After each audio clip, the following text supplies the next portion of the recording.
오늘 저녁 기도회는 좀 특별한 순서로 진행이 됩니다. 예수전도단에서 계속 사역을 지금도 또 관련돼서 진행하고 계시고, 이산지를 내게 주소서라는 곡으로 우리에게는 이분 이렇게 알려지신 홍진호 목사님, 이산지를 내게 주소서 말고도 다른 곡들을 많이 만드셨어요. 우리가 잘 몰라서 그렇지. 오늘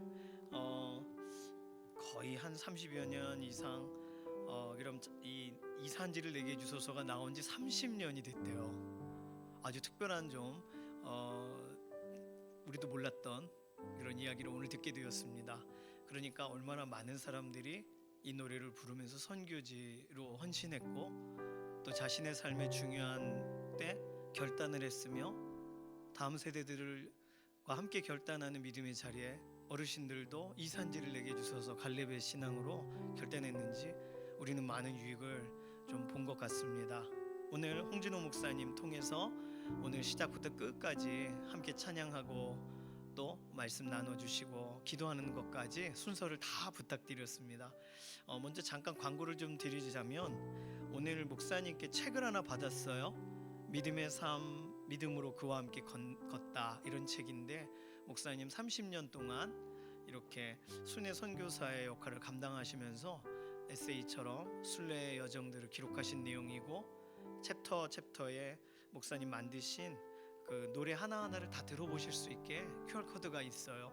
저 혼자 받기는 좀 죄송해서, 혹시 오늘 집회가 다 끝나고 궁금하신 분들은 사무실에 문의를 해주시면, 오늘 책을 더 여분으로 가져오신 건 아니니까 저희가 이렇게 소개를 해가지고 전달해 드리도록 하겠습니다.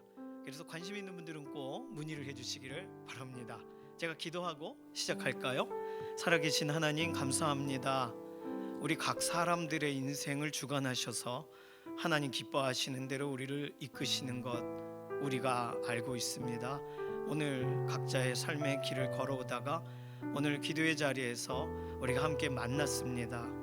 우리의 인생 하나님 어떤 식으로 어떻게 인도해 가시는지 우리는 미래는 알 수 없지만 지금까지 인도하신 대로 우리는 순종하며 한 걸음 한 걸음 나아갑니다. 오늘 귀한 목사님 통해서 오늘 금요기도회 하나님께서 목사님의 인생을 어떻게 인도하셨는지, 그리고 우리가 하나님을 어떻게 바라보며 예배해야 되는지 우리가 많이 배우게 되기 원하고, 하나님 앞에 같이 정말 믿음으로 서게 되는 복된 시간이 되기를 소망합니다. 우리의 마음을 어린아이와 같은 마음으로 부어주시고, 하나님을 존중하고 하나님을 바라보며 새로운 삶의 결단과 시작이 있는 복된 저녁이 되게 하여 주시옵소서. 감사드리며 살아계신 예수님의 이름으로 기도드립니다. 아멘. 목사님 나오실 때 박수로 환영해 주시기 바랍니다.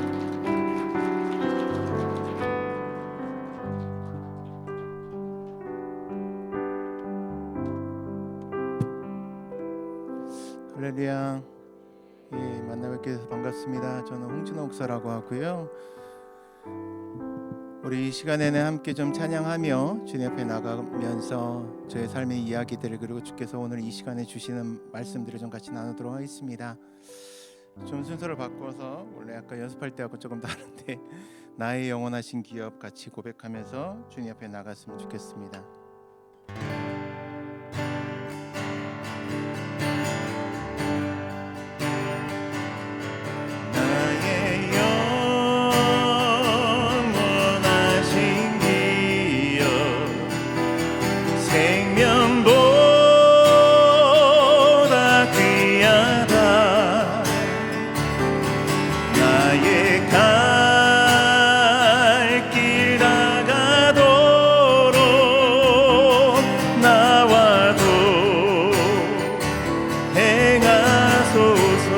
다시 한번 고백해 볼까요? 나의 영원하신 기업, 나의 영원하신 기업, 생명보다 귀하다. 나의 갈 길 나가도록 나와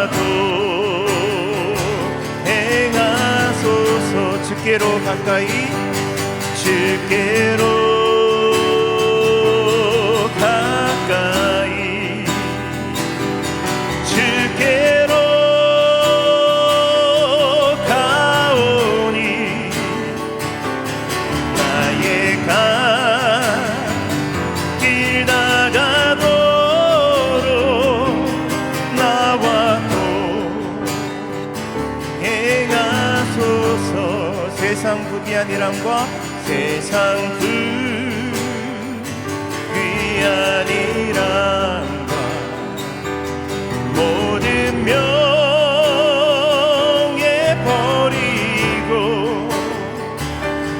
험한 길을 가는 동안 나와 또 행하소서. 얻은 골짝 지나가며 얻은 골짝 지나가 험한 바다 건너서 험한 바다 건너서 천국문에 이르도록 나와 또 행하소서. 주께로 가까이 주께로 가까이 주께로 가오니 나의 갈 길 다가도록 나와 동행하. 우리 주님께로 나갑시다. 주께로 가까이 주께로 가까이 주께로 가오니 주께로 가까이 주께로 가까이 주께로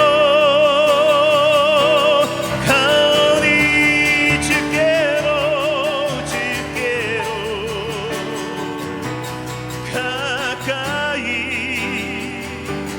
주께로 가오니 나의 갈 길 다가도록 나와 또 행하소서. 주께로 가까이 주께로 가오니 주께로 가까이 주께로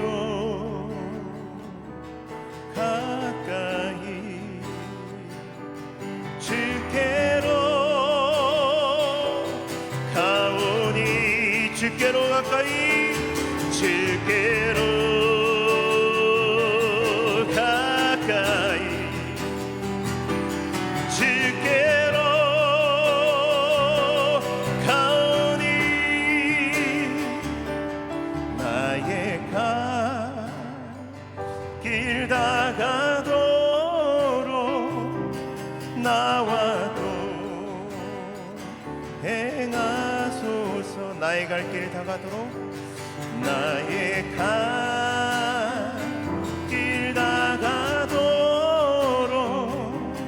나와 또 행하소서.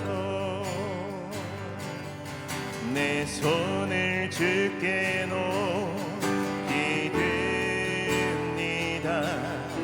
내 찬양 받으실 주님 앞에 내 마음을 주께 완짝엽니다.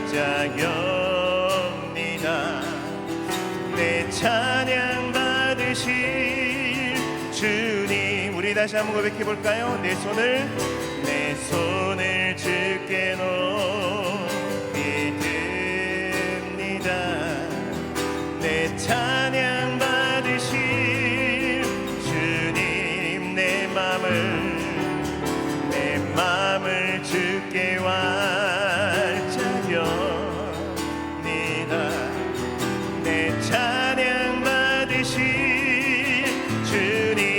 슬픔 대신 희락을 슬픔 대신 희락을 제 대신 와관을 근심 대신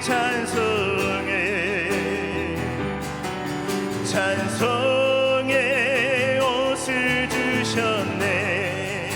함께 랄랄랄라 랄라랄라랄라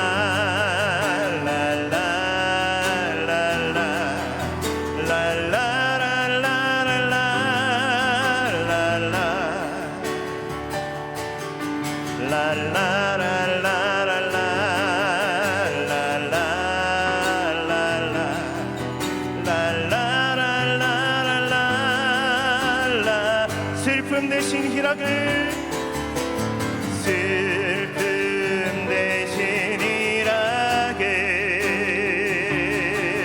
제 대신 와관을 근심 대신 찬송의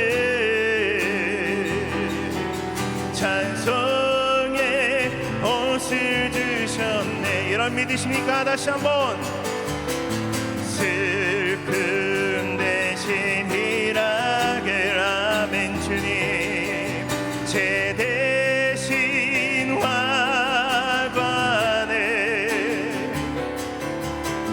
근심 대신 찬송의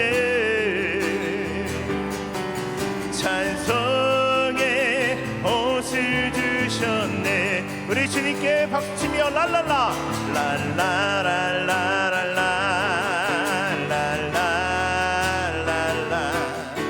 랄라랄라랄라 예 주님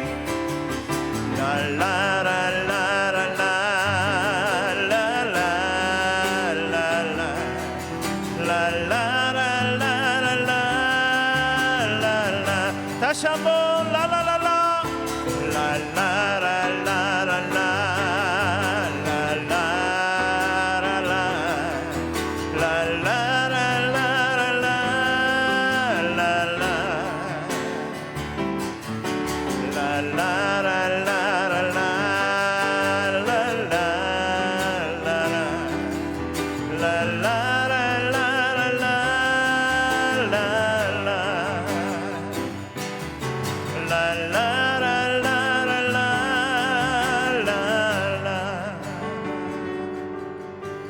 슬픔 대신 희락을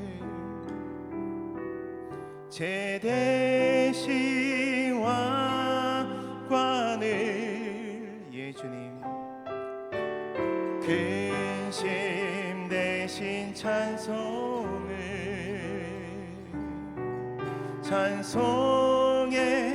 옷 예 주님 오늘 이 시간 이대로 행하여 주시옵소서. 슬픔 대신 희락을 제 대신 와관을 근심 대신 찬송의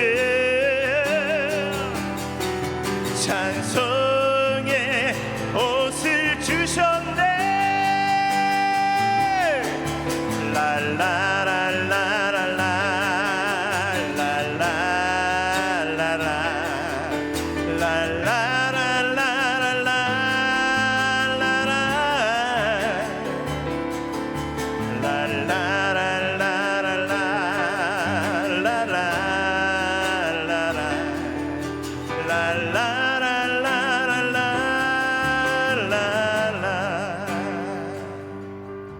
내 손을 주께 높이 듭니다.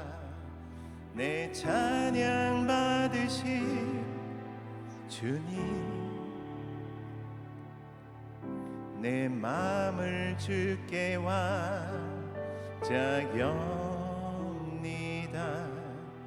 내 찬양 받으실 주님. 아멘. 우리 주님께 영광의 흡소를 드리십시다. 아멘.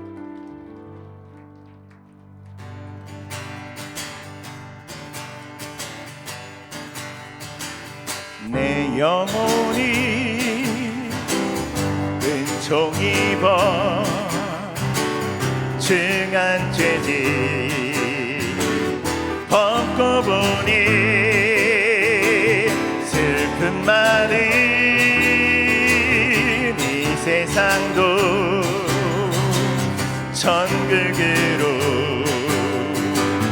봐도 나 할렐루야 할렐루야 찬양하세 내 모든 죄 사함받고 주 예수와 동행하니 그 어디나 하늘나라 주의 얼굴 뵙기 전에 주의 얼굴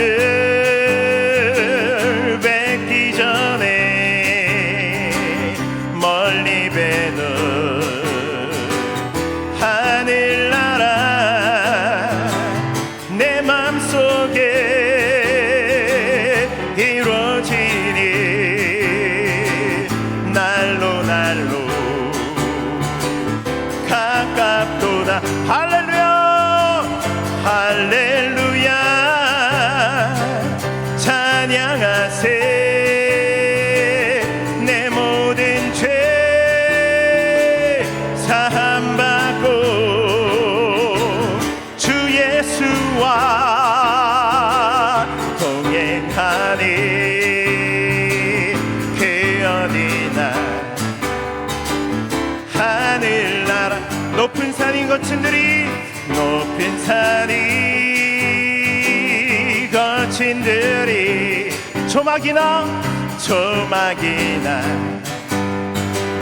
근거리나 내 주 예수 모신 곳이 그 어디나 하늘나 할렐루야 할렐루야 찬양하세 내 모든 죄 사함받고 주 예수와 동행하니 그 어디나 하늘나 할렐루야 찬양하세 할렐루야 찬양하세 내 모든 죄 사함받고 주 예수와 동행하니 그 어디나 하늘나라 주 예수와 동행하니 주 예수와 동행하니 주 예수와 동행하니 주 예수와 동행하니 주 예수와 동행하니 주 예수와 동행하니 그 어디나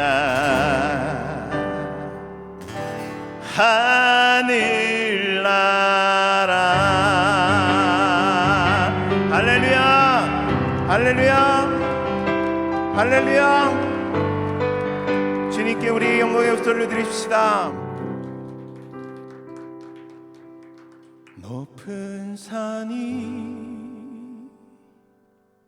거친 들이 조막이나 궁궐이나 내 주 예수 모신 곳이 그 어디나 하늘 나라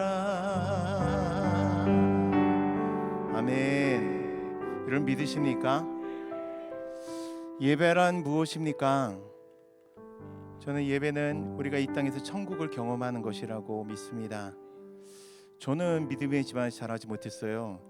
제가 어떻게 하다가 보니까 지난 6월에 새롭게 하소서로 출연했고 7월에 방송에 나갔습니다. 그래서 저에 대한 자세한 이야기는 방송을 보시면 더 자세히 알 수가 있고요. 저희 할머니에 대해서 지금은 좀 얘기를 하고 싶어요. 저희 외할머니도 그렇고 친할머니도 그렇고 두 분 다 무당이셨습니다. 근데 친할머니는 그냥 무당을 쫓아다니면서 바람잡이를 하시던 분이셨고, 저희 외할머니는 실제로 인천 앞바다에 있는 섬에서 피난대를 오셔서 거기서 신대를 받고 만신을 하시던 분이셨어요. 그러니까 만신이 쉽게 설명을 하자면 침례교는 뭐라고 얘기하는지 모르겠는데 저희 장로교에서는 그냥 구역장 같은 거라고 생각을 하시면 됩니다. 그 구역을 담당하는 무당. 그래서 저희 외할머니는 그런 분이셨어요. 그래서 밤마다 구렁이 귀신이 찾아와서 내일의 점괘를 알려주시던 분이었어요. 굉장히 신령한 분이었죠. 제가 중학교 3학년 때부터 저희 집이 기적적으로 예수를 믿게 되었고, 저희가 예수를 믿고 그러니까 첫 예배를 드리고 그 주 수요일에 저희 할머니가 연탄가스 중독으로 돌아가셨습니다. 근데 저희 친할머니가 살아계셨으면 아마 저희는 교회를 못 다녔을 거예요.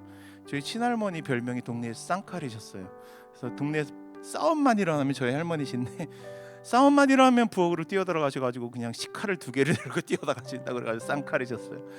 아마 저희가 예수를 믿었다라는 얘기, 교회를 다녔다라는 얘기를 들었으면 아마 쌍칼을 들고 쫓아오셨을 거예요. 근데 저희 할머니를 데려가시더라고요. 저희 외할머니, 남은 외할머니를 저희가 전도하려고 그렇게 노력했는데 교회를 안 오세요. 억지로 교회에다 데려놨던 적이 있어요. 부흥회 때. 도망가시더라고요. 어느샌가. 그렇게 예수를 안 믿고 도망가시다가 제가 20살 때 교회에서 크리스마스 준비를 하고 있는데 교회로 전화가 왔어요. 병원 응급실로 빨리 오라는 거예요. 병원 응급실로 갔더니 저희 할머니가 서울에 부적서 주러 가셨다가 풍이 오셔가지고 쓰러지는데 잘못해가지고 이 시멘트 바닥에 머리를 부딪히면서 뇌출혈이 일어났다는 거예요. 그래서 병원에서는 일주일을 넘기지 못할 거다. 그러니까 장례 준비를 해라. 근데 저희 할머니가 반쪽이 마비되신 상태로 6개월 동안 저희 집에서 사셨어요. 근데 하루는 저희 어머니가 할머니를 간호하시다가 잠이 드셨는데 갑자기 저희 할머니가 움직일 수 있는 손으로 저희 어머니 팔목을 잡으시더니 막 자기 이름을 부르다가 다시 잠이 드시더래요.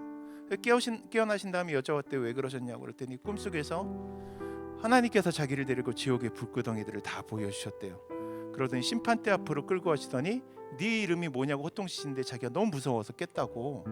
그러면서 내가 거기에 가지 않게 해달라고 하셨어요. 돌아가시기 한 달 전에 목사님 세례를 받으시고 돌아가시기 일주일 전에 제가 할머니에게 여쭤봤어요. 할머니, 예수님이 할머니의 주인이신 것을 믿으시죠? 그랬더니 예수님께서 할머니를 구원하신 걸 믿으시죠? 그랬더니 그리고 돌아가시는데 갑자기 손을 번쩍 드시더니 활짝 웃으며 천사들이 자기를 맞이하러 왔다면서 돌아가셨어요. 저희 집은 그것이 천국을 믿는 계기가 되었어요. 사랑하는 여러분, 천국은 예수님께서 오신 그때에 왔고 지금도 오고 있으며 장차 올 것입니다. 천국은 우리가 죽어서 가는 그 어떤 곳을 이야기하는 것이 아니라 예수를 믿는 자들이 그 믿는 현장에서 경험하게 되어지는 것도 천국입니다. 제가 작년에 한 친구 목사님과 천국에 대해서 대화를 하다가 주일에 찬양 인도를 하고 제가 설교를 들으면서 앉아있는데 그날은 설교가 막 들리지 않고 이 천국이 어떤 곳일까에 대한 생각만 계속 나는 거예요. 그러다 제가 예배가 끝나고 저희 아내하고 차를 몰고 집에 가면서도 아내하고 여보 천국이란 이런 곳이지 않을까 저런 곳이지 않을까 막 이러면서 얘기를 하고 가고 있었어요. 신호대기를 하고 하늘을 쳐다봤는데 구름이 쫙 꼈는데 흰 구름 사이에 예수님이 서 계신 것이 보였어요. 제가 아내에게 여보 저 구름 사이에 예수님이 서 계신 것이 보여요? 그러면서 눈물이 터져버렸어요. 여보 예수님 주위에 흰옷 입은 사람들이 가득 있어요. 그래서 제가 더 이상 눈물을 주체하지 못하고 차를 한쪽에 세우고 막 한참 울고 갔던 적이 있었어요. 사랑하는 여러분, 천국은 우리 안에 존재하고 지금도 우리 안에 함께합니다. 요한복음에 나오는 사마리아 여인과의 대화에서 그 부분을 잘 보여주는 것이죠.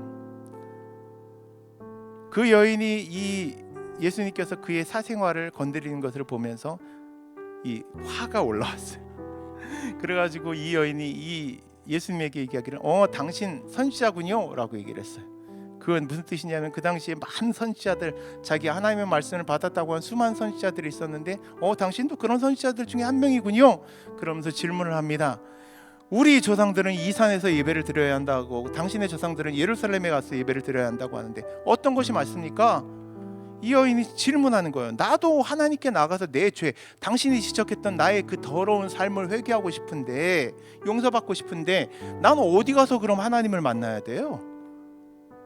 우리 조상들은 이 산에서 만나야 된다고 하고 당신의 조상들은 예루살렘에 가서 만나야 된다고 하는데 나는 갈 데가 없어요. 난 내 삶이 창피해서 사람이 다니지 않는 이 시간에 와서 우물을 뜨는 내 삶인데 전데 제가 어떻게 예루살렘에 가서 또 저 산에 가서 예배를 드릴 수가 있어요? 저는 어디 가서 하나님을 만나고 어디 가서 회개하고 내 죄를 사함 받아야 돼요? 이 여인이 하소연하고 있는 것이에요. 당신 선지자라면 얘기해 보세요. 따지고 있는 거예요. 그런데 예수님께서 엉뚱하게 이렇게 얘기하십니다. 저 산에서 말고 예루살렘에서도 말고 어디에서든지 예배할 때가 오는데 그때가 바로 지금이다. 왜? 내가 네 앞에 있잖니. 네가 그렇게 찾던 메시아, 언젠가 와서 이스라엘을 구원할 것이라고 예언되었던 그 메시아가 바로 나이지 않니? 내가 네 앞에 있으니 이제 넌 어디에서든지 영과 진리로 예배하면 되는 거야. 사랑하는 여러분, 예수님이 이 땅 가운데 하나님의 나라를 가지고 오신 것입니다. 그리고 예수님께서 저 하늘에 계시면서 성령을 보내셔서 그 성령을 통하여 예배 가운데 우리가 하나님의 나라를 경험케 하시는 것입니다. 성령이 충만하다는 것은 은사가 나타나는 것만을 얘기하는 것이 아니에요. 은사가 나타나죠. 은사가 나타나고 병고침이 이루어집니다. 그러나 그것은 결과인 것입니다. 성령 충만의 목적은 그곳에 천국이 임하게 하는 것입니다. 성령 충만의 목적은 이 교회에 천국이 임하게 하는 것입니다. 솔로몬의 성전 가운데 하나님의 영광이 구름의 모양으로 가득 찼듯이 지금도 우리가 주님의 영광을 선포하며 주의 영광을 구하고 성령을 구하면 그가 이곳에 천국을 이루십니다. 아멘. 내 눈 주의 영광을 보네. 우리 가운데 계신 주님, 그 빛난 영광, 그 빛난 영광 온 하늘 덮고 그 찬송 온 땅 가득해. 내 눈 주의 영광을 보네. 찬송 가운데 서신 주님, 주님의 얼굴은 온 세상 향하네. 권능의 팔을 드셨네. 주의 영광 이곳에 가득해. 우린 선해 주님과 함께 찬양하며 우리는 전진하리.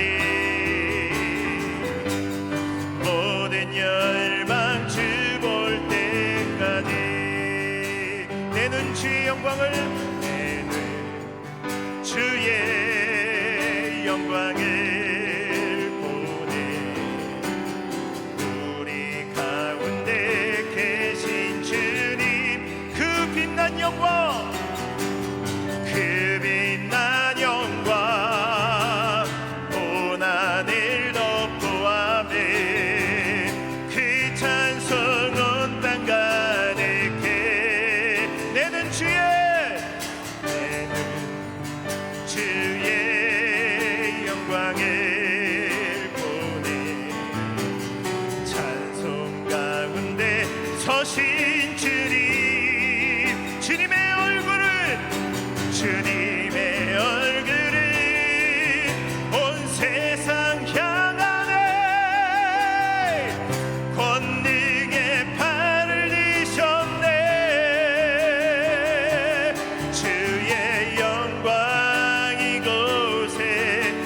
가득해 우린 선해 주님과 함께 찬양하며 우리는 전진하리 모든 열방 주 볼 때 주의 영광 이곳에 가득해 주의 영광 이곳에 가득해 우린 선해 주님과 함께 찬양하며 우리는 전진하리 모든 열방 주 볼 때까지 하늘아버지 우리를 새롭게 하네 하늘아버지 우리를 새롭게 하사 열방 중에서 주를 섬기게 하소서 모든 나라 일어나 찬송 부르며 영광의 주님을 보게 하소서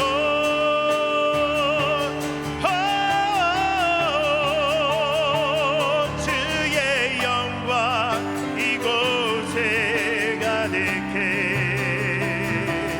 우린 선해 주님과 함께 찬양하며 우리는 전진하리 모든 우리 두 손을 높이 들고 주의 영광 이곳에 가득해 선포합니다. 주의 영광 이곳에 가득 다시 한번 주의 영광 주의 영광 이곳에 가득해 주의 영광 주의 영광 이곳에 가득해 주의 영광 이곳에 가득해 주의 영광 이곳에 가득해 이 시간 우리 주여 한번 외치고 주님 우리에게 주의 영광을 가득하게 해달라고 이 시간에 함께 기도합니다. 주여 예 주님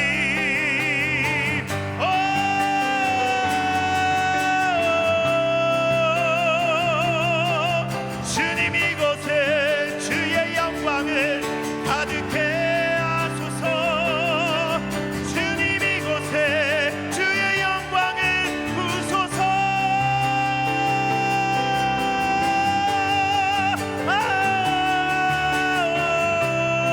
주님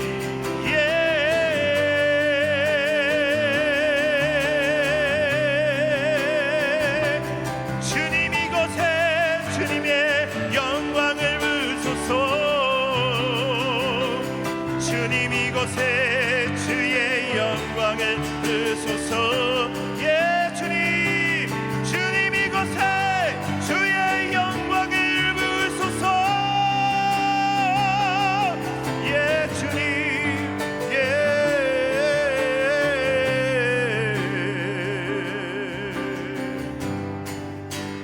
예배합니다 찬양합니다 주님만 날 다스리소서 예배합니다 찬양합니다 주님 홀로 높임 받을 예배합니다 예배합니다 찬양합니다 주님만 날 다스리소서 예배합니다 찬양합니다 주님 홀로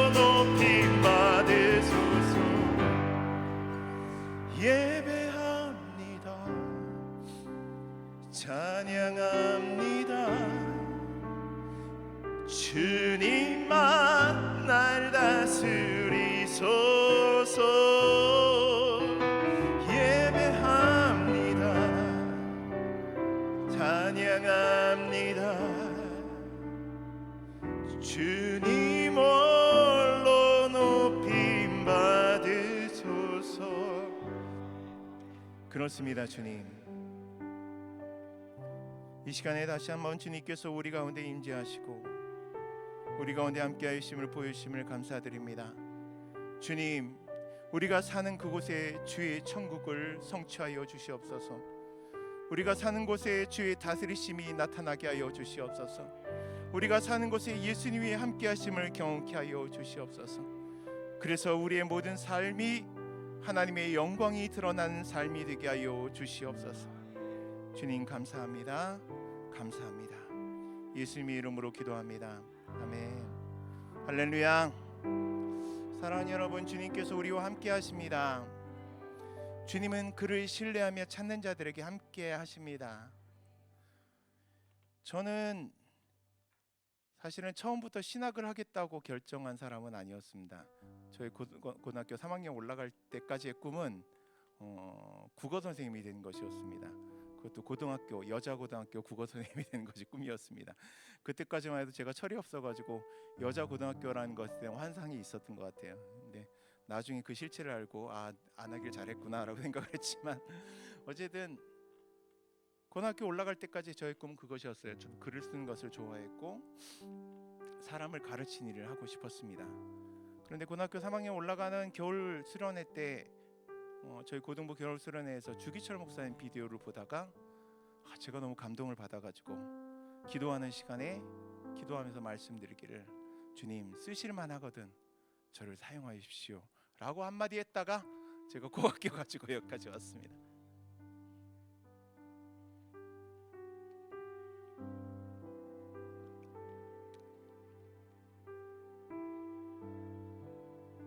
그 기도를 하고 얼마 지나지 않아서 철야 기도에 나가서 기도하고 있는데 옆에서 기도하시던 권사님이 저에 대해서 환상을 보았다고 하시면서 말씀하셨습니다.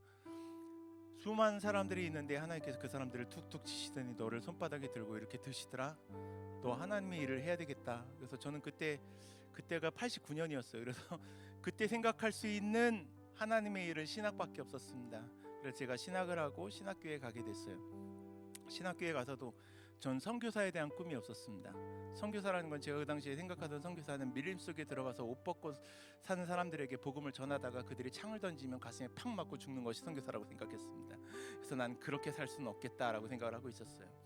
그런데 93년도에 제가 방위 해제를 하면서 저희 신학교 학생회에서 필리핀 전도여행을 가는데 찬양 인도자가 부족하다고 그래서 제가 거기에 합류를 하게 됐습니다. 그때까지만 해도 저희 집이 어려워지기 전이기 때문에 비행기나 한번 타보자라는 심정으로 처음으로 외국을 나가는 그 설레임으로 필리핀을 향했습니다. 3주 동안의 전도여행이 끝마치고 났는데 제 마음에 또 주책을 떨기 시작하는 거예요. 그 뜨거운 마음들이 줄어들지를 않는 것입니다. 그래서 막 하나님 앞에 기도하다가 밤중에 집에 와서 막 기도하다가 주님 쓰실만 하거든 나를 사용하여 주십시오라고 고백을 하는 그 순간 하나님께서 어떤 그림을 보여주셨습니다. 제가 다녀왔던 그 선교회지의 길을 어떤 청년이 기타 가방을 메고 걷고 있었습니다. 저희 딸에게 부탁해서 이번에 책 표지에 그렸던 그림 바로 그 그림이에요. 뒷모습만 보였지만 저라는 것을 알 수 있었습니다. 그리고 성령님께서 말씀하셨습니다. 진호야, 내가 너를 열방을 찬양으로 섬기는 사역자로 불렀다. 그리고 제가 복학을 하고 예수전도단이라는 단체를 만나게 되고 예배에 대해서 배우게 되고 내 부르심이 예배의 인도자로서의 부르심이구나 라는 것들을 알게 된 그때 저는 대단한 일들이 일어날 것이라고 생각했습니다. 하나님께서 나에게 비전을 주셨고 하나님께서 나를 부르셨다는 확신이 있었기 때문에 하나님께서 큰 일을 행하시겠구나. 실제로 큰 일이 벌어졌는데 저희 집이 쫄딱 망하는 것이었습니다. 저희 집이 한순간에 쫄딱 망해버렸어요. 가지고 있던 아파트들을 또 다 뺏겨버리고 차도 2대 있던 거 다 뺏겨버리고 갑자기 저희 식구들이 뿔뿔이 흩어지기 시작했습니다. 제가 그래도 장남이었기 때문에 뭐라도 해봐야겠다는 생각에 제가 새벽 인력시장에 나가가지고 처음으로 갔던 공사장이 어디냐면 인천에 가면 이제 검단 가는 길이 있어요. 지금은 거기가 무슨 신도시지? 그쪽이 청라신도시를 관통하는 8차선 도로가 있습니다. 7월 중순에 그 8차선 도로에 아스팔트를 까는 공사장에 가서 일을 하기 시작했습니다. 94년 여름이 역사상 가장 더웠던 여름이래요. 저는 처음에는 저는 이렇게 보시면 잘 모르겠지만 진짜 손에 물 한 방울 묻히지 않고 자랐던 사람이거든요. 그래서 저는 이렇게 나시 입고가 민소매 입고 가면 된 줄 알았어요. 그래서 민소매 입고 첫날 나갔다가 완전히 익어가지고 들어오고 나서 그 다음에 예비군복 입고 나가고 막 이러면서 2주를 일했는데 이거는 일해서 버는 돈보다 약과 병원비가 더 나가는 거예요. 2주를 일했는데 제 손에 쥐는 돈은 거의 없는 거예요. 내가 너무 무능하게 느껴졌어요. 길거리를 걷기 시작했습니다. 그 얼마 안 되는 몇천 원의 돈을 들고 길거리를 걷는데 저의 비참함에 막 눈물이 흐르는데 걷다 보니 저희 모교회 앞에 가게 됐어요. 보니까 개인 기도실이 열려 있는 거예요. 내가 오늘은 하나님 앞에 좀 따져봐야겠다. 내가 뭘 그렇게 잘못해가지고 이런 고난을 당한지 하나님 앞에 따져봐야겠다. 그리고 들어가서 무릎을 꿇었습니다. 따지러 들어가서 무릎은 왜 꿇었는지 모르겠는데 어쨌든 무릎을 꿇었습니다. 기도가 나오지 않는 거예요. 계속해서 눈물만 나왔어요. 그러다가 한 2시간을 운 것 같아요. 그리고 났는데 제 입에서 갑자기 제가 의도하지 않았던 말이 튀어나왔어요. 주님은 찬양받기에 합당하신 분이십니다. 그래서 제가 그때 하나님 앞에 고백하기를, 하나님, 저는 이제부터 하나님을 찬양한 일, 예배한 일, 그리고 이 선교단에 대한 일, 교회에 대한 일에 모든 걸 걸겠습니다. 나머지는 하나님이 책임져 주십시오. 30여 년이 지난 1, 2년 전이었습니다. 운전을 하고 있는데 그 라디오에서 CBS 방송에서 예수 나를 오라네라는 찬양이 울려 퍼지고 있었습니다. 그 찬양은 제가 처음 고3 때 하나님 앞에 헌신할 때 불렀던 그 찬양이었습니다. 그 찬양을 따라 부르고 있는데 성령이 말씀하십니다. 진호야, 그때로부터 벌써 35년이 지났구나. 네, 그렇게 됐네요. 지금까지 네가 나를 잘 따라줘서 너무 고맙다. 네가 나와 함께 있어 내가 너무 기쁘구나. 그러더니 그 몇 년 후에 있었던 기도실에서 일을 떠올렸습니다. 그때 그 너의 고백을 기억하니? 네, 그게 너와 나의 언약이었다. 너는 나를 위하여 삶을 살고 나는 너의 삶을 책임지는 것, 이것이 너와 나의 언약이었어. 사랑하는 여러분, 저는 올해 이제 11월 넘어가면 이산지를 내게서를 작곡한 지가 딱 30년이 됩니다. 지난 30년 동안 하나님께서 일하시는 것들을 보면서 저는 계속해서 점점 사람들이 볼 때는 미친 삶으로, 그리고 제 나름대로는 믿음의 삶으로 점점 옮겨왔고 지금도 그렇게 살아가고 있습니다. 천국을 경험하며 산다는 것은 무엇입니까, 여러분? 그것은 주님께서 내 삶에 영향력을 발휘하신 삶을 사는 것이라고 저는 믿습니다. 그 이후로, 그 첫 번째 언약 이후로 주님은 제 삶을 책임져 오셨습니다. 한 번은 제가 학교 등록금을 내지 못했던 때가 있었어요. 그때가 118만 원인가 119만 원인가, 아마 책에는 제가 118만 원이라고 적어놨는데 118만 원 정도의 돈이 부족하던 때였어요. 그래서 오늘 학교 가서 그걸 내지 못하면 이제 제적을 당한다고 이렇게 붙어있던 때였어요. 학교로 가려고 하는데 제가 섬기던 개척교회 목사님이 전화를 하셨습니다. 사택을 좀 들렸다가라고. 갔더니 이 목사님 봉투를 내미시면서 이게 내가 좀 수술 받을 일이 있어가지고 1년 동안 모아놨던 돈인데 얼마인지는 잘 모르겠다고. 근데 이걸 그냥 다 오늘 하나님께서 전사님에게 주라고 마음을 주셔서 준 거니까 갖다 쓰라고. 나와서 열어봤더니 118만 원이 들어있었어요. 제가 예수전도단 DTS를 할 때 60만 원의 재정이 그 등록금이 부족한 적이 있었습니다. 그날도 이제 들어가서 내일 학교에 가서 이것을 내지 못하면 제적당하는 시간이었어요. 그런데 들어갔는데 게시판에 흰 봉투에 홍진호 형제께라는 봉투가 붙어 있었습니다. 여러분이 60만 원이 들어 있었습니다.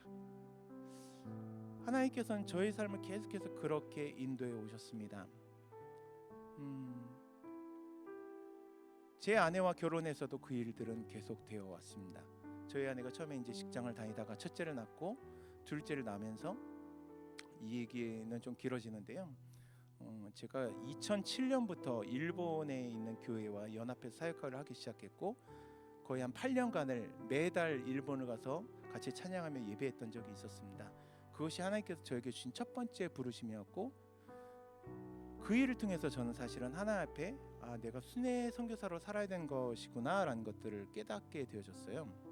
2011년이었습니다. 그렇게 2008년부터 가가지고 계속해서 그 교회를 돕고 한 달마다 가가지고 길거리에서 찬양하고 그 교회 가서 찬양하는 것이 지나고 2011년이 됐을 때예요. 그때도 이제 다음 주에 그 일본을 가기로 했는데 갑자기 장모님에게 전화가 온 거예요. 그래서 왜 그러시냐고 그랬더니 텔레비전 빨리 켜보라고. 켜봤더니 우리가 익히 알고 있었던 그 대쓰나미 사건이 일어났던 때였던 거예요. 막 그 영상이 보이는 거예요. 저는 아무렇지도 않았는데 그 다음 날 교회를 가니까 난리가 난 거예요. 제가 이미 일본에 간 줄 알고. 그래가지고 담임 목사님부터 시작해서 하여튼 일주일 동안 만나는 모든 분들이 다 가지 말라고, 이럴 때 가면 안 된다고, 위험하다고. 근데 저는 그냥 가기로 마음을 굳혔고, 거기 있는 제 친구 일본 목사님도 이럴 때 오셔서 위로의 찬양을 해주시면 좋겠다고 했기 때문에 가기로 결정을 했습니다. 아무렇지도 않았어요. 어떤 분은 농담으로 그렇게 말씀하셨어요. 가면 오지 말라고, 방사능 얼마 온다고. 그런 분도 계시지만 아무렇지 않았어요. 근데 금요일 날 출발하기로 하고 목요일이 되었어요. 같이 가기로 한 반주자 자매 친정어머니가 저에게 전화를 하셨습니다. 그 자매와 10년을 사역했는데 친정어머니와 통화한 건 처음이었어요. 그 어머니가 전화를 해가지고 이번에 자기 딸을 안 가면 안 되겠냐, 자기 딸 가면 자기는 잠을 못 잘 것 같다 그러시더라고요. 저도 결혼해서 딸이 있는 입장에서 그 말씀이 충분히 이해가 됐기 때문에 그 자매에게 전화를 해서 이번엔 나 혼자 갔다 오겠다라고 얘기하고 끊었는데, 그때 두려운 마음이 들어오기 시작했어요. 짐을 싸다가 말고 의자에 앉아서 통화를 마치고 났는데 갑자기 손발이 떨리기 시작하는데, 일어설 수 없을 정도로 손발이 떨리면서 부정적인 생각들이 계속해서 들기 시작한 거예요. 처음엔 제가 간사이 공항에 내렸을 때 쓰나미가 간사이 공항을 덮치는 그림부터 시작해서 나중에는 폐허가 된 오사카 시내에서 한쪽에는 태극기와 한쪽에는 십자가기를 흔들고 있는 거지 같은 제 꼴이 보이는 것 같은 거예요. 막 제가 떨고 있는데 성령님 말씀하셨어요. 진호야, 너는 네가 내일 그 땅에 들어가 죽는다는 것을 알면서도 들어갈 수 있겠니? 대답을 못 하겠더라고요. 두 번째 주님 부르셨어요. 진호야, 너에게 미쿠니 교회 사람들, 일본 사람들은 어떤 의미냐? 넌 그들을 위해서 죽을 수 있겠니? 대답을 못 하겠더라고요. 계속 떨고 있었어요. 세 번째 주님 부르셨어요. 진호야, 너는 정말 네가 내일 그 땅에 들어가서 죽는다는 것을 알면서도 들어갈 수 있겠니? 갑자기 제 마음에 용기가 생겼어요. 그래서 제가 고백했어요. 주님이 원하시는 것이라면 제가 그 땅에 들어가서 죽겠습니다. 그러자 떨림이 멈췄어요. 짐을 싸고 안방에 들어갔는데 둘째를 베고 있는 만삭의 아내와 저희 딸이 자고 있는데, 내일 내가 일본에 들어가면 이 사람들을 보지 못한다는 생각이 드니까 너무 눈물이 나는 거예요. 그래서 막 울었어요. 안 일어나더라고요. 그래서 제가 발목을 붙잡고 울었어요. 안 일어나요. 세 번째 흔들면서 우는데도 안 일어나요. 그래서 포기하고 결국 잤어요. 그리고 일본에 들어갔는데 아무렇지도 않죠. 오사카와 그 지진이 났던 곳은 1000km 이상이 떨어진 곳이기 때문에 주일이 되어서 50명의 일본 분들과 함께 이렇게 예배를 하기 시작하는데, 제가 그분들에게 일주일간 있었던 이야기를 얘기했어요. 그러면서 여러분, 제가 이번엔 죽을 각오를 하고 왔습니다 라고 얘기를 했더니 그분들이 막 웃으셨어요.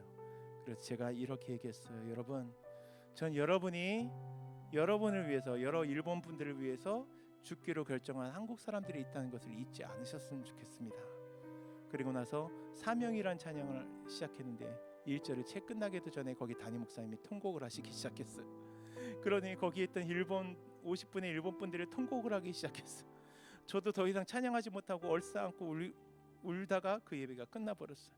그때 알았어요. 주님이 나를 부르시는구나. 그래서 집에 돌아오자마자 아내에게 여보, 나 일본에 가야 될 것 같아요. 그랬더니 저희 아내가 뭐라고 했는지 아세요? 그거를 이제 얘기해요? 라고 얘기했어요. 난 당신이 언제 그 얘기할지 기다리고 있었어요 라고 얘기하더라고요. 나는 당신이 믿음으로 결정한 거면 어디든지 따라갈 거예요 라고 얘기를 했어요. 저희 아내가 있어서 제가 이렇게 살 수가 있습니다. 그 이후로 저희 아내가 직장을 관두고 아이들을 돌보기 시작하고 그냥 믿음으로 살아보자 라고 하면서 살기 시작했을 때였어요. 저희 딸을 유치원을 보내는데 교회에서 수요예배를 드리는데 갑자기 다음 주에 우리 딸 유치원비 30만 원 내야 된다는 생각이 드는 거예요. 그래서 야, 통장을 보니까 빵원이에요. 그래서 이걸 어떻게 하지? 라고 해서 우울한 마음이 들기 시작했어요. 그래서 제가 하나님 앞에 기도 시간에 원망했어요. 하나님, 언제까지 저를 이렇게 두실 거냐고, 언제까지 저를 이렇게 그냥 빵원의 통장으로 두실 거냐고. 근데 성령이 말씀하세요. 진호야, 넌 언제쯤이면 나를 완전히 믿겠니? 내가 너의 필요한 것에 10배를 보여주련? 이라고 하셨어요. 나왔는데 통장에 300만 원이 들어와 있는 거예요. 그래서 뭐지 봤더니 저장료예요. 저는 저장료가 30만 원을 넣어본 적이 없어요. 그런데 300만 원의 돈이 들어와 있는 거예요. 그래가지고 너무 아내와 그거를 보고 울고 나서 일주일 동안 꿈에 부풀어가지고 이걸 가지고 뭘 할까, 여행을 갈까, 아니면 필요한 걸 살까 막 그러다가 주일이 되어서 30만 원 11조를 하고 저녁 예배를 은혜롭게 드리고 와서 저녁이 되었는데 갑자기 제 마음 가운데 이상한 생각이 들기 시작했어요. 왜 주님은 10배를 주신다고 안 하고 보여주신다고 그랬을까? 월요일 아침이 되었습니다. 저작권 그 협회에서 전화가 왔어요. 목사님, 제가 30만 원을 보내야 되는데 영어를 하나 잘못 눌렀어. 죄송하지만 270만 원을 돌려주실 수 있을까요? 그래서 270만 원을 다시 보내고 나니까 30만 원 11조 했고 다시 통장이 빵원이 되었어. 그런데 눈물이 나지 않았어요. 그 통장을 보는데 저희 아내와 제가 너무 웃음이 났어. 우리 하나님 얼마나 유머가 있으신지, 얼마나 정확한 분이신지 그러면서 웃었어요. 그리고 그 주에 다시 하나님께서 300만 원을 채워주셨어요. 얼마 전이었어요. 제가 또 하나님 앞에 이 며칠 새에 230만 원을 채워야 되는 일이 있었어요. 제 통장은 또 빵원이었어요. 갑자기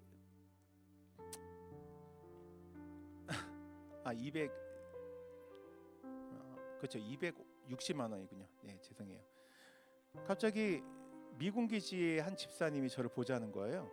갔어요. 갔더니 자기가 크리스마스 선물이라며 카드와 그 갈비 잰 것과 봉투를 주시더라고요.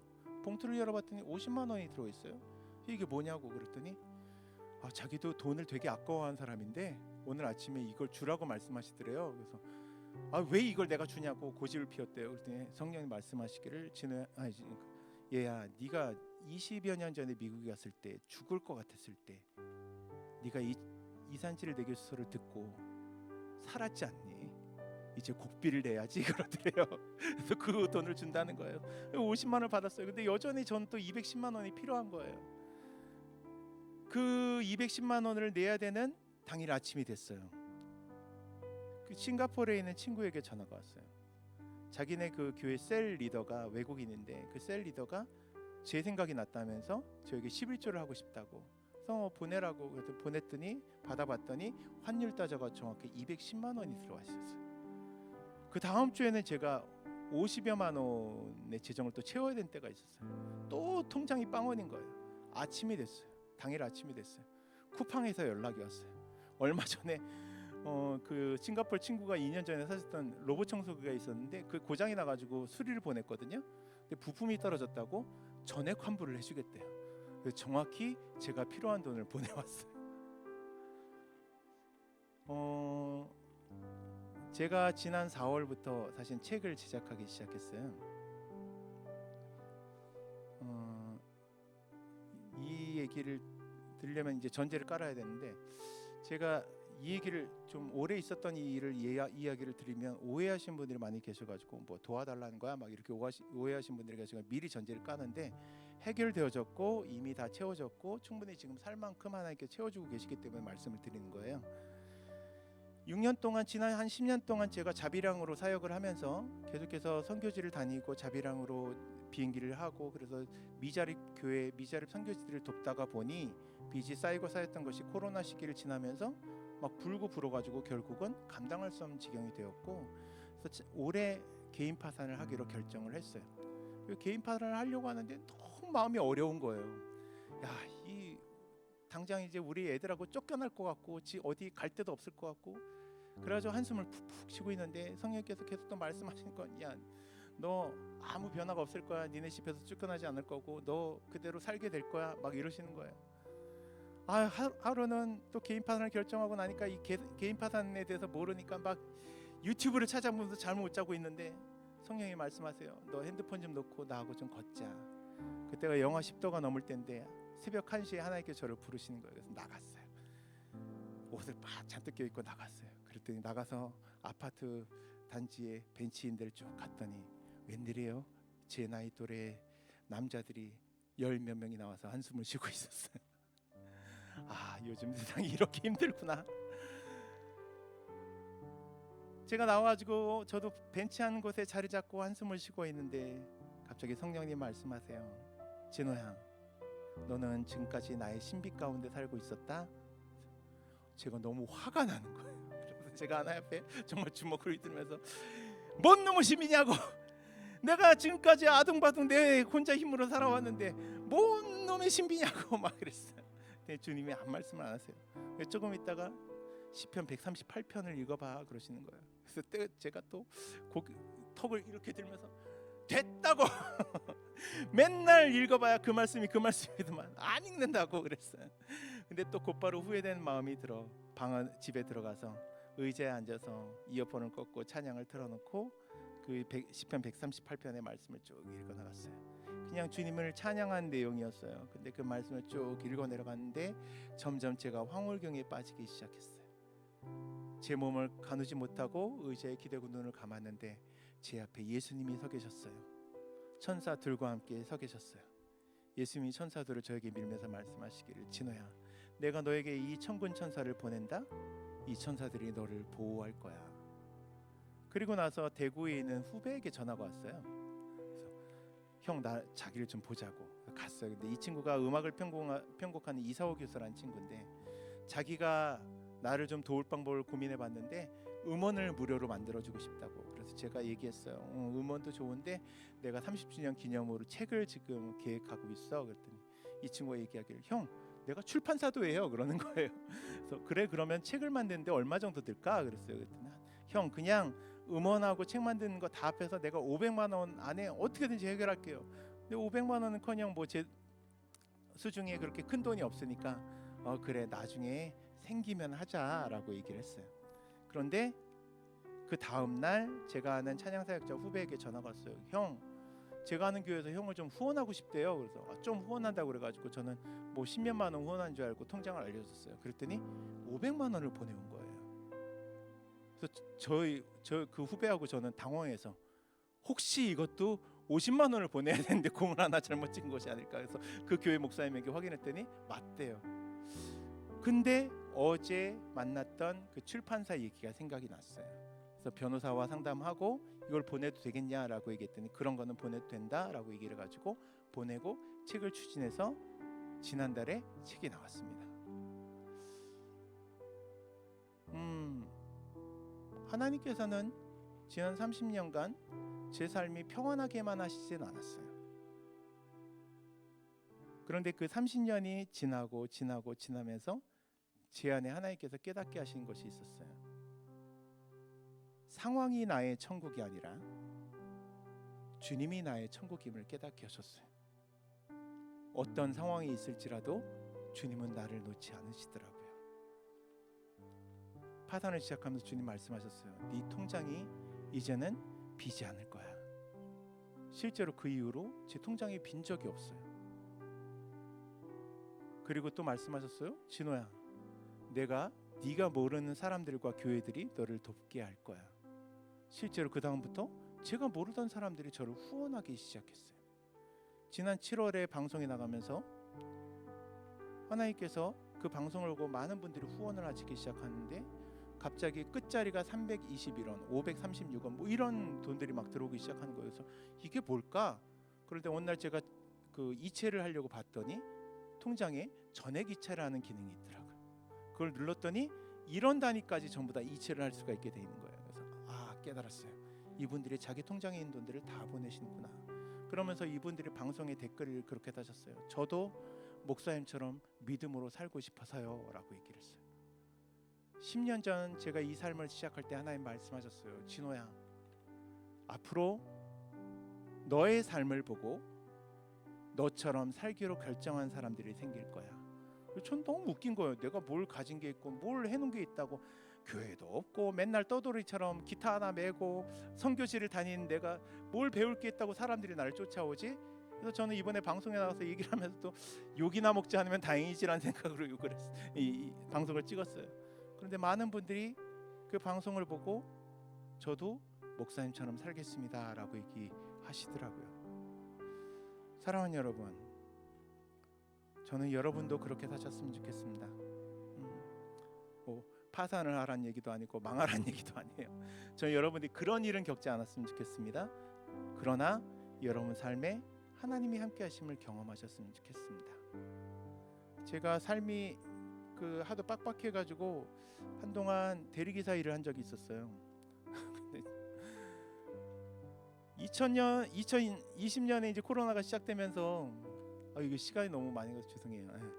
2020년에 코로나가 시작되면서 그 전까지는 사실은 들어오던 후원금으로 빚도 어느 정도 갚아 나갈 수가 있었고 비행값도 감당이 되고 이랬었어요. 근데 딱 코로나가 시작되면서 모든 후원이 제로가 되고 사역도 제로가 되면서 1년, 그때 처음엔 그랬잖아요. 한 1년치만 끝나겠지 그랬잖아요. 1년이 지나도 끝나지가 않고 이 삶이 너무 고된 거예요.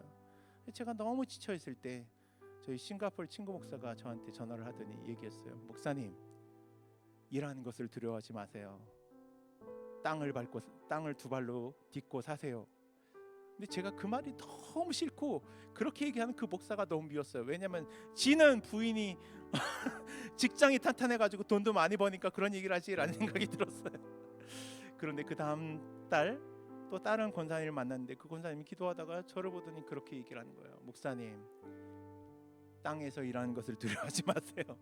이 땅에 두 발을 딛고 사세요. 저는 제가 신뢰하는 믿음의 사람 두 사람이 똑같은 이야기를 하면 그것이 주님의 음성이구나 여깁니다. 그래서 그날로 결정을 하고 뭘 해야 될까 고민하다가 미리 일하고 있었던 제 친구 목사에게 전화를 해서 나도 대리를 좀 해볼게 라고 얘기를 했어요. 신청하고 나서 제가 쉴 수 없으니까 그날부터 계속해서 배달을 하다가 이제 주일이 지나고 주일도 배달을 막 몇 시간씩 하고 집에 딱 돌아와 씻으려고 그러는데 대리기사 사무실에 전화가 왔어요. 그래서 목사님, 내일부터 일하셔도 돼요. 전화를 딱 끊었는데 거울을 보는데 너무 눈물이 나는 거예요. 그래가지고 제가 주님 앞에, 주님, 저는 정말 일이 하기 싫다고 그러고 울었어요. 나왔는데 아내를 보는데 또 눈물이 나요. 그래가지고 아내를 붙잡고, 여보, 난 정말 이 일이 너무 하기 싫다고. 그리고 월요일에 첫 대리운전을 나갔어요. 근데 여러분, 제가 일을 너무 잘하는 거예요. 제 입에서 사장님이란 말이 그렇게 자연스럽게 나올 줄 몰랐어요. 너무 길 찾는 거, 운전하는 걸 제가 잘하는 거예요. 그리고 하나님께서 초반에는 사람들을 만나게 하시는데요, 초반에 어떤 부부를 태웠어요. 근데 카톨릭 교인이래요. 그럼 쭉 얘기를 하면서 갔어요. 근데 나보고 자꾸 원래 뭐 하시던 분이냐고. 그래서 저는 유튜버고 그리고 음악을 하던 사람이고 막 이런데도 자꾸 또 캠으로 그런 거 말고 원래 뭐 하시던 분이냐고. 그래서 제가 너무 짜증나죠. 목사라고. 목사였다고. 그래서 이 부부가 손뼉을 치며 즐거워하면서 목사님께서 저희 차를 운전해 주시다니 너무 영광이라고 그러더니 내릴 때 기도해 달래요. 그래서 기도를 해줬어요. 며칠 있다가 또 대기업 기숙사로 가는 한 청년을 태워가지고 가는데 이 청년이 또 한참 얘기를 하다가 또 물어요. 원래 뭐 하시던 분이냐고. 그래서 처음에 유튜버다, 음악을 하던 사람이다 그러다가 목사라고 그랬어요. 그랬더니 이 청년이 목사님은 사역을 하시면 사람들이 너무 좋아하시고 기뻐할 것 같다고. 그래서 교회 다니시냐고 그랬더니 안 다닌대요. 자기가 내린 데가 너무 외시다고 자기 그 돈으로 택시를 불러가지고 저를 집에까지 태워다 줬어요. 그리고 며칠 후에 또 어떤 대기업 임원을 태웠는데 이분이 막 타고 왔는데 얼굴이 안 좋아요. 그래가지고 왜 그러시냐고 그랬더니 자기 아버님이 암 판정을 받으셔가지고 이제 정밀 검사를 앞두고 있는데 너무 마음이 안 좋다고. 그래서 제가 뭐라고 하겠어요? 힘내시라고, 괜찮을 거라고. 그랬더니 이분이 또 물으세요. 뭐 하시던 분이냐고. 그래서 목사라고 그랬더니 이분이 제 손을 잡으시더니 울면서 얘기해요. 목사님이 여기서 뭐 하고 계시냐고. 저는 교회 장로라고. 그래가지고 술 냄새는 나는데 교회 장로라고 그러셔가지고 어쨌든 그러더니 내릴 때 자기 아버지와 자기를 위해서 기도해달라고 그래서 또 안수하고 기도를 해줬어요. 처음엔 사람을 하나님께서 그렇게 만나기만 하시면서 이것이 하나님이 주신 길이구나를 알게 하셨어요. 물론 힘든 일들도 많았지만 그렇게 시간을 보냈어요. 그리고 6개월 정도가 지났는데 갑자기 제가 손해를 본 일들이 시작하면서 제게 우울증이 찾아오기 시작했어요. 차 갖다 주면 바퀴에 못 바뀌었다고 40만 원 물어주라고 하고, 한 3만 원 받고 일한 일을 40만 원 물어주고, 8만 원 받고 일한 일을 30만 원 물어주고, 이런 일이 막 자꾸 일어나니까 이게 돈이 안 벌리고 몇백만 원씩 막 손해를 보기 시작하는 거예요. 그래서 제가 우울증이 찾아왔어요. 그래가지고 밤에 잠이 안 오는 때가 있었어요. 그래서 제가 그때 패턴이 아침에 일어나면 찬양을 녹화해가지고 제 유튜브 채널에 올리고 나가서 일하다가 자정이 넘어서 들어와서 씻고 자고 또 아침에 또 이렇게 하고 이 패턴이었어요. 근데 밤에 잠이 안 오는 거예요. 어둠 속에서 계속 소리가 들려요. 야, 네가 무슨 하나님의 일을 했다고 웃기지 마. 네가 좋아서 한 거잖아. 네 맘대로 한 거야. 넌 망했어. 넌 끝났어. 그러니까 죽어. 이런 음성이었어. 일주일 동안 그 음성에 시달리면서 잠을 못 자다가 일주일째 아침에 일어나서 찬양을 하려고 하는데 성령님 말씀하셨어요. 진호야, 오늘은 네가 악보 없이 새 노래를 찬양해봤으면 좋겠다. 그래가지고 기타를 치면서 노래를 시작하는데 하나님께서 이런 찬양의 가사를 주셨습니다. 주 너의 하나님이 널 변함없이 사랑하셔서 내 삶 속에 변하지 않는 계획을 가지고 계시단다. 함께 고백해 볼까요? 주 너의 하나님이 널 변함없이 사랑하셔서 내 삶 속에 변하지 않는 계획을 가지고 계시단다. 그가 이르시리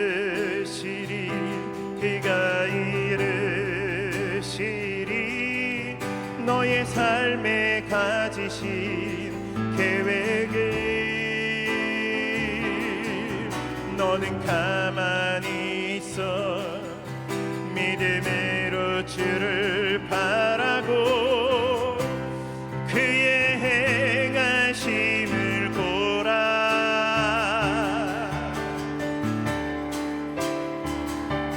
그가 이루시리라. 그가 이루시리라. 그가 이루시리라. 그가 이루시리라. 사랑하는 여러분, 우리의 삶은 평탄하고 늘 완만하다면 얼마나 좋겠습니까? 그러나 우리 어르신들도 알고 있고 우리 젊은 사람들도 체험하듯이 삶의 굴곡이 있습니다. 그 굴곡 속에서도 저는 여러분들이 기억하셨으면 좋겠습니다. 하나님은 포기하지 않으신다는 것입니다.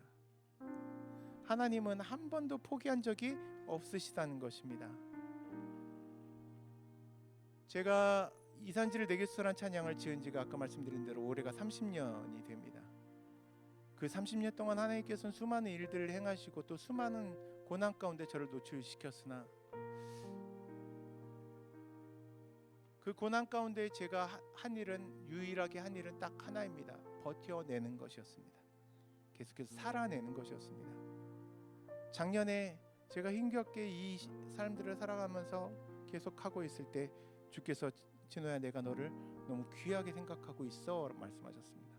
제가 그래서 주님 앞에 말씀드렸어요. 주님, 이 땅엔 노래 잘하는 사람들도 많고 음악을 잘하는 이 젊은 사람들도 많고 잘난 사람들이 너무 많은데 뭐하러 저 같은 사람을 사랑한다고 하시고 자꾸 쓰겠다고 하십니까?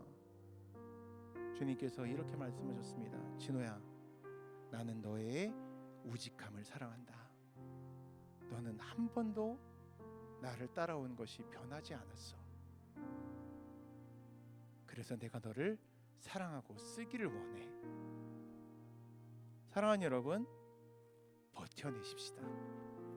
우린 이 땅에서 버텨내며 이 땅에서 늘 예배하며 천국을 맛보다가 이 땅에서의 삶이 끝날 때 주께서 부르실 때에 이 육신을 놓고 영원한 나라에 가게 될 것입니다. 그와 함께 눈뜨게 될 것입니다. 전 소원이 있습니다. 찬양하러 가다가 주님의 부르심을 받는 것입니다. 주님이 말씀하신 때가 있습니다. 그때 그 일들이 이루어질 것이라고 믿습니다. 저는 그날을 바라보고 있습니다. 사랑하는 여러분, 우리가 이 땅에서 그 어떤 것을 이루지 못한다 할지라도 우리는 이 땅에서 주님을 따라가는 것으로 만족한 자가 되기를 예수님의 이름으로 축복합니다. 제가 2015년에 선교사로서의 삶을 시작할 때 아무것도 일본에 가서 몇 달을 있는데 아무것도 할 일이 없는 거예요. 돌아오기 며칠 전에 3일치의 식량을 사가지고 집으로 들어갔는데 그날 제 친구 목사가 주었던 다다미 목방에서 머물고 있을 때였는데 그날 밤에 좀 마음이 우울했었는지 그 3일치의 식량을 다 먹어버렸어요. 밤새 라면을 끓여 먹고 빵을 먹고 또 라면을 끓여 먹고 빵을 먹고 막 이러다가 보니까 식량을 다 먹어버렸어요. 아침에 해가 그 다다미 방에 조그만 창문을 들어오는데 제가 너무 비참한 거예요. 막 하나 옆에 내가 여기에 왜 있냐고 울었어. 그랬더니 성령님께서 말씀하십니다. 진호야, 네가 어떤 큰 일을 행하지 않는다 할지라도, 네가 큰 업적을 이루지 않는다 할지라도, 네가 나에게 순종하여 이곳에 있는 것만으로 나는 너의 큰 상급이라고 여기고 있단다. 사랑하는 여러분, 우리가 주님 앞에 버티고 살아가는 것이 믿음입니다. 주님이 부르시는 그날까지 믿음으로 그 길을 걸어가십시다. 아멘. 주님이 주신 땅으로 한 걸음씩 나아갈 때에 수많은 적들과 견고한 성이 나를 두렵게 하지만 주님을 신뢰함으로 주님을 의지함으로 주님이 주시는 담대함으로 큰 소리 외치며 나아가네. 이 산지를 내게 주소서. 그날에 주께서 말씀하신 이제 내가 주님의 이름으로 그 땅을 취하리니. 이 산지를 내게 주소서. 그날에 주께서 말씀하신 이제 내가 주님의 이름으로 그 땅을 취하리니. 사랑하는 여러분, 우리가 주님 앞에 나아가십시다. 믿음으로 주님께서 주시는 그 땅으로 나아갑시다. 우리가 그 꿈을 버리지 않으면 주님께서도 포기하지 않으십니다. 우리 두 손을 높이 들고 고백합시다. 주님을 신뢰함으로, 주님을 신뢰함으로, 주님을 의지함으로, 주님이 주시는 담대함으로 큰 소리 외치며 나아가네. 이 산지를 내게 주소서. 그날에 주께서 말씀하신 이